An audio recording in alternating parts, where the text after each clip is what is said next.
Exercise 1.2 part 2 में प्रश्नावली 1.2 का देखते हैं। लघुत्तम समापवर्तक।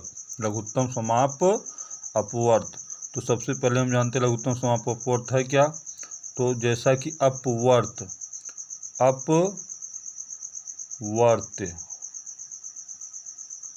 अपवर्त किसे कहते हैं। अपवर्त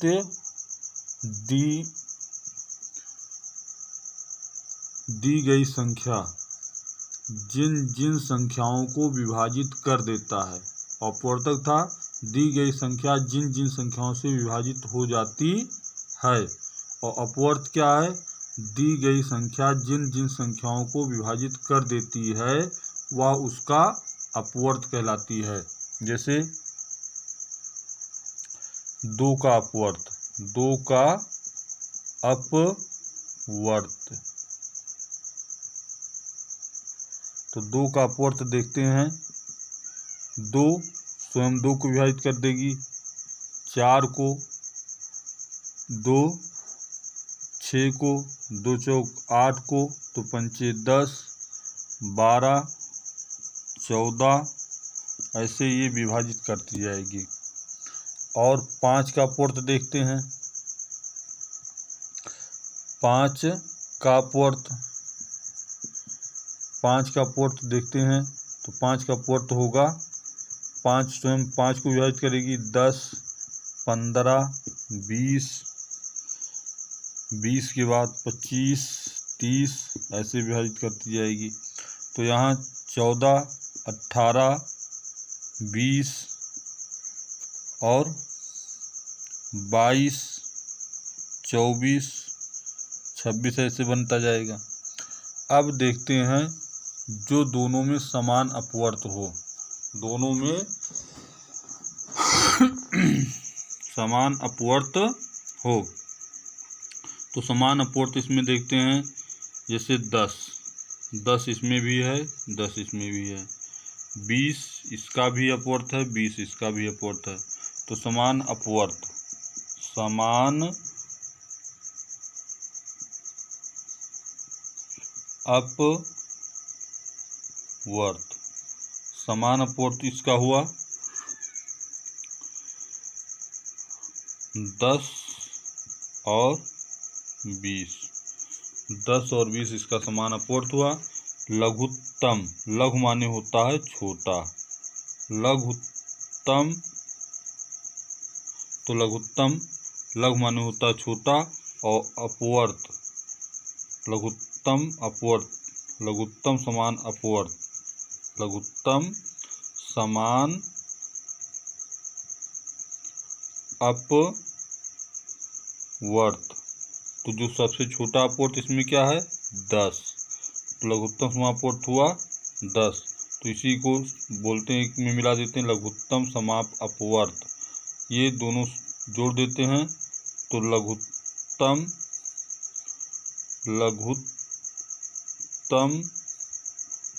समापवर्त, लघुत्तम समापवर्त।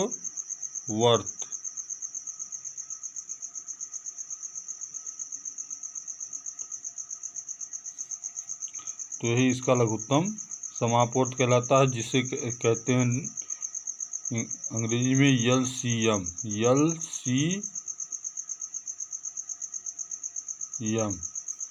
Lower common multiplication, lower common multiplication, सबसे छोटा अपवर्त।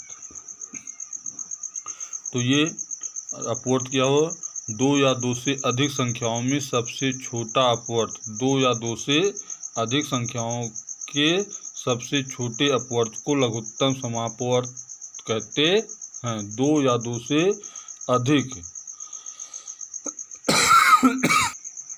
2 या 2 से अधिक संख्याओं, 2 या 2 से अधिक संख्याओं के सबसे छोटे अपवर्त को लघुत्तम समापवर्त कहते हैं। ये हुआ अपवर्त विषय। अब गुणनखंड विषय, जैसे 2 और 5 का गुणनखंड विषय 2 और 5 का एलसीएम, जैसे 2 और 5 का एलसीएम देखते हैं कितना हुआ 10। अब हम देखते हैं 10 और 20 का एलसीएम या 10 और 15 का एलसीएम।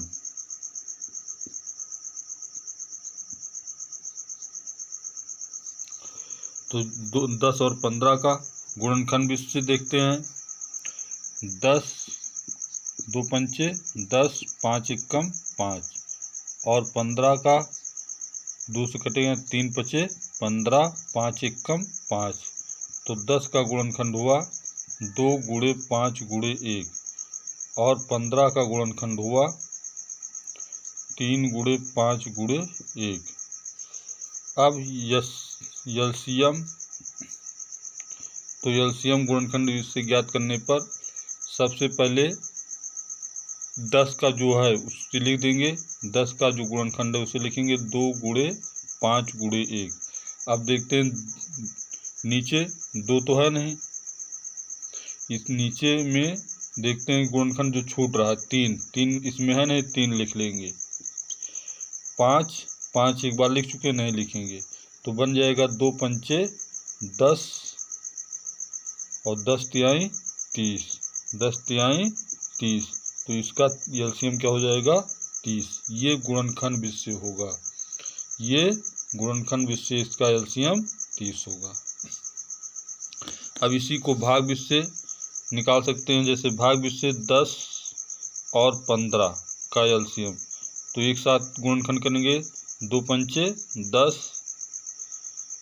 15 नहीं कटेगा ऐसे उतार लेंगे, फिर 3 से 5, 3 पचे 15, फिर 5 से कटेगा 5 एकम 5, 5 एकम 5। तब इसका गुणनखंड करते हैं 2 गुणे 3 गुणे 5 गुणे 1, 2 तिहाई 6 पंचे 30। तब इसका भी एलसीएम 30 हो जाएगा। तो एलसीएम ज्ञात करने की 3 विधि, एक अपवर्त विधि से, एक गुणनखंड विधि से और एक भाग विधि से ज्ञात करने की विधि है।